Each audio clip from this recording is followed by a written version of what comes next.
Random question of the day. Why does sneezing and passing gas always result in a painful fart?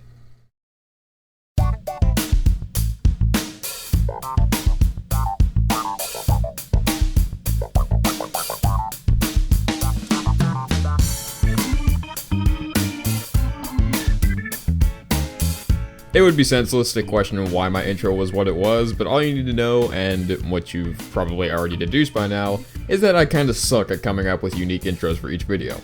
I mean, it's not at all shocking, considering I can't even spell my own YouTube username correctly, but that's not what we're talking about today. Today we've got a new build for my female Earthling that I call the Galactic Spirit Bomb. You'd have to be special to not know what this entails. Quick disclaimer before we get started, just like my previous two Xenoverse builds, this build uses the same QQ Bang and attributes as my adorable power build, so I won't be covering those.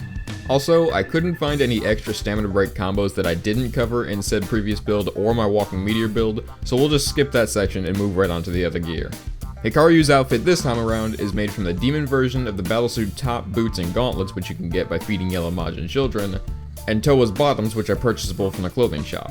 As for my Super Soul, if Divinity Unleashed didn't exist, I'd be using a monster no I'm a devil just like my previous build, but since it does, and many of this build's combos need time to pull off, instead I chose to use Now It's My Turn.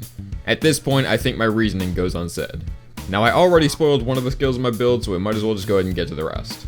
The first of which being the fan favorite Gravity Impact, which is taught to you by Cell. Like my Super Soul, the effects of this move are basically common knowledge, but in case you somehow don't know, Gravity Impact is an upgraded Ki Blast cannon. Instead of stunning your opponent, this move instead sends them flying and leaves them hanging for a lot of other long casting skills. The second skill is one that I've been trying really hard to find a use for, but there's really only a few things in this build that I can even use it for. Gained through training with Captain Ginyu, Milky Cannon is a moderate damage Ki Blast with a slower travel time than most other Ki Blasts, but the distance it travels can be extended by holding the button the skill is assigned to. It's most effective after any teleport combo like the 8 light attack combo, and unsurprisingly, it's those types of combos that we'll be utilizing for this move. Don't worry, it didn't take too long to get to what you were expecting for this build. The third skill is the Normal Spirit Bomb, a skill taught by the main man himself, not Superman.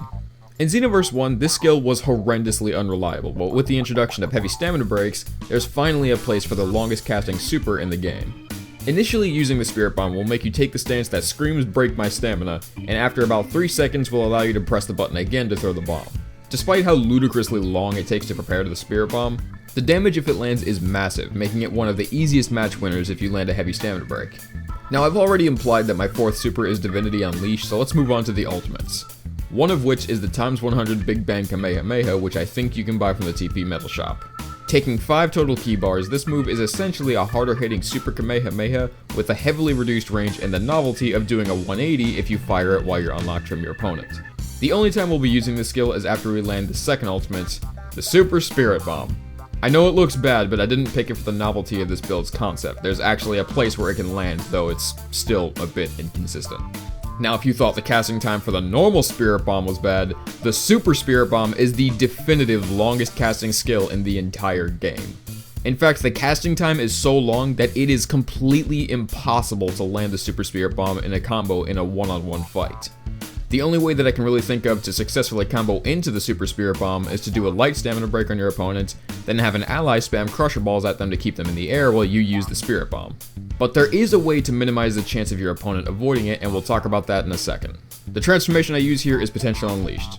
I mean, what else would I realistically use here?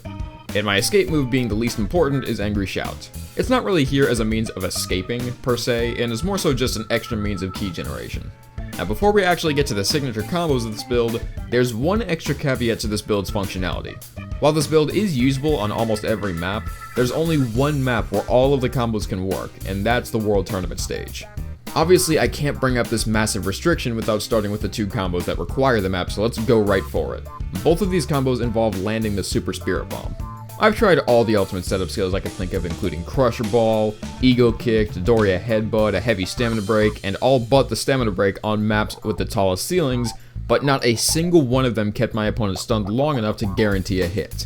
So far there seems to be only a single method where I can get anywhere close to a certain hit, and it involves comboing into a light stamina break on the World Tournament stage, immediately using Gravity Impact, then as soon as you're able, activate Super Spirit Bomb. While it's still impossible to keep them in a single combo counter, gravity impact seems to at least guarantee that your opponent lands at the edge of the map, and it's almost impossible to avoid the Super Spirit Bomb. Anyway, after you land the Super Spirit Bomb, there's two things that you can do.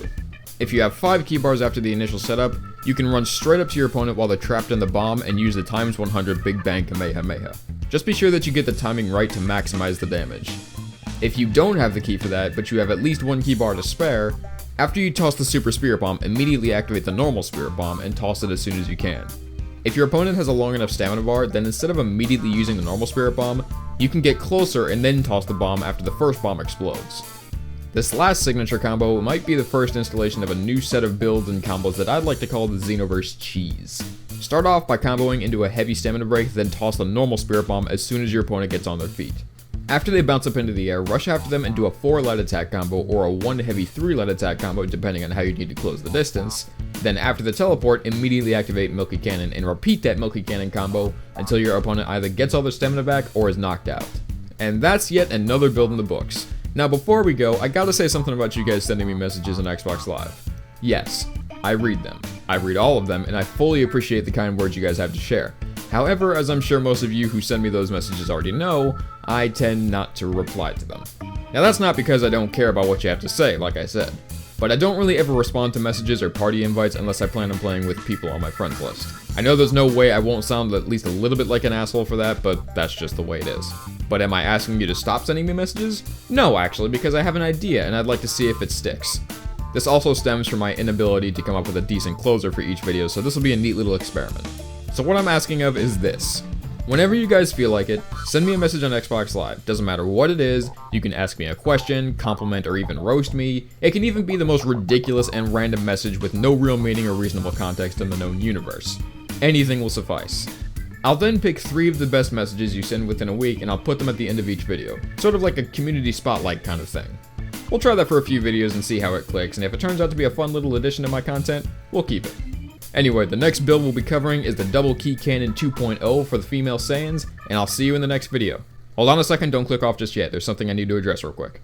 It was recently brought to my attention by a commenter on the female mods and build video I did months ago that someone has been stealing all of my content and uploading them to the channel as though it were theirs. Next to the feeling of pure shock that I even have the standing on YouTube to warrant this level of content theft, I am understandably irritated that some jackass has been trying to dig into my content's success. Luckily to no avail currently, and was so bafflingly shameless in their theft that they cut the videos so that the end bits of the video played in the middle, and the middle bits played toward the end, seemingly to avoid any kind of automatic copyright claims. And the descriptions and tags of those videos devolve into either gibbering nonsense or bogus advertisements that have nothing to do with the original content. I'd ask of you, Jeff Carpenter, to stop, but given how absolutely shoddy your cheap copies of my videos are, I'd imagine the amount of fucks you'd give would equal the level of tolerance I'd have for this kind of shit. Just fuck off, you prick.